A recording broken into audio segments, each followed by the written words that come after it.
নমস্কার বন্ধুরা, আপনারা সবাই কেমন আছেন? আশা করি অনেক ভালো আছেন। লক্ষ্মীর রান্নাঘরে আপনাদের অনেক অনেক স্বাগত।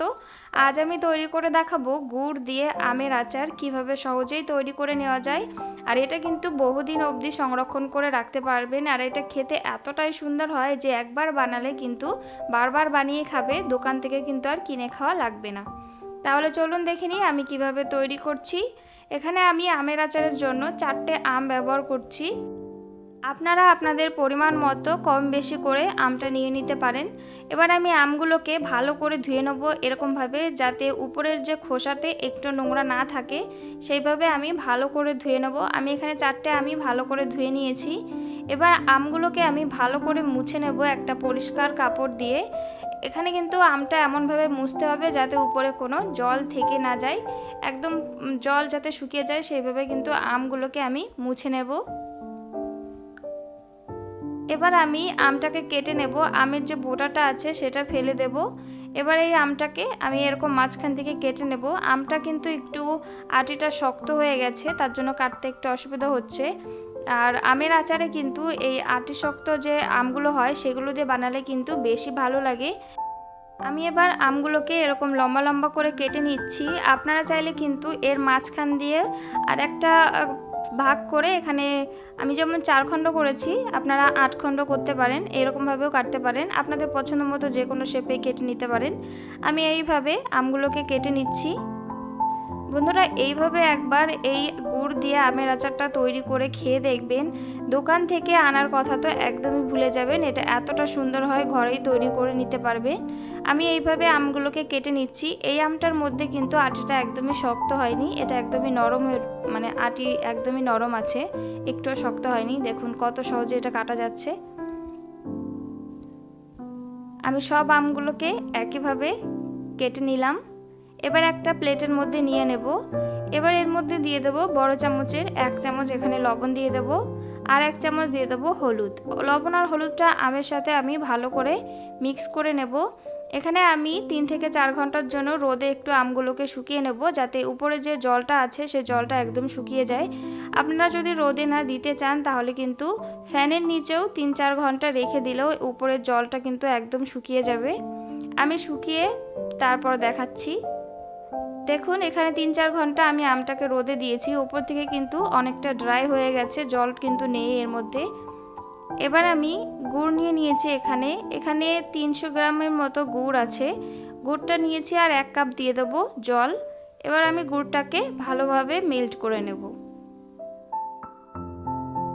এবার আমি একটা ছাঁকনি দিয়ে ছেঁকে নেব, কারণ এই গুড়ের মধ্যে অনেকটা নোংরা থাকে, তার জন্য কিন্তু এইভাবে ছেঁকে নিলে ভেতরে যে নোংরাগুলো থাকে সেগুলো কিন্তু বেরিয়ে যাবে।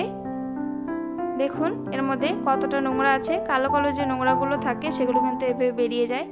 এবার এখানে আমি একটা কড়াইতে শুকনো লঙ্কা দিয়েছি, 2 টেবিল স্পুন দিয়েছি এখানে ধনে, আর 2 টেবিল স্পুন মৌরি দিয়েছি, আর 1 টেবিল স্পুন দিয়েছি কালো জিরে, আর 1 টেবিল স্পুন দিয়েছি এখানে লবণ।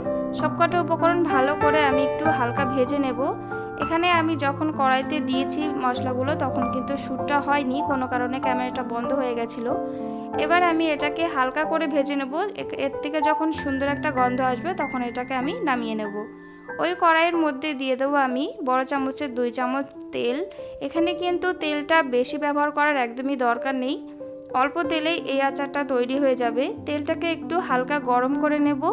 এবার এর মধ্যে দিয়ে দেব বড় চামচের 1 চামচ এখানে 5 ফোড়ন, আর দিয়ে দেবো 3 থেকে 4টে এখানে শুকনো লঙ্কা।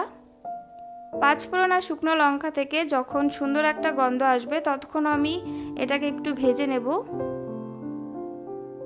ভালোভাবে আমি একটু ভেজে নিয়েছি। এবার এর মধ্যে দিয়ে দেব যে আমগুলো শুকিয়ে রেখেছিলাম সেই আমগুলো দিয়ে দেব।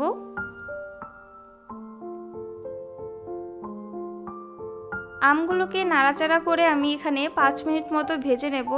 এই আমের কালার যতক্ষণ না একটু চেঞ্জ হয়ে যাচ্ছে ততক্ষণ কিন্তু ভেজে নিতে হবে। দেখুন আমের কালারটা কিন্তু চেঞ্জ হয়ে এসেছে। আমি 5 মিনিট মতো আমটাকে ভালো করে ভেজে নিয়েছি। এই পর্যায়ে আমি যে গুড়টা মেল্ট করে রেখেছিলাম সেই গুড়টা এর মধ্যে দিয়ে দেব। গুড়টা দিয়ে এবার আমি ভালো করে নাড়াচাড়া করে ফুটিয়ে নেব। এখানে আমি ততক্ষণ ফুটিয়ে নেব যতক্ষণ না এটা অনেকটা গাঢ় হয়ে যাচ্ছে। গুড়টা জ্বালাতে জ্বালাতে কিন্তু এরকম উপর দিয়ে ঝাঁক তৈরি হয়ে যায়, এতে ভয়ের কিছুই নেই। এটা কিন্তু অনেকটা গাঢ় হয়ে গেছে, দেখুন অনেকটা মাখো মাখো হয়ে গেছে।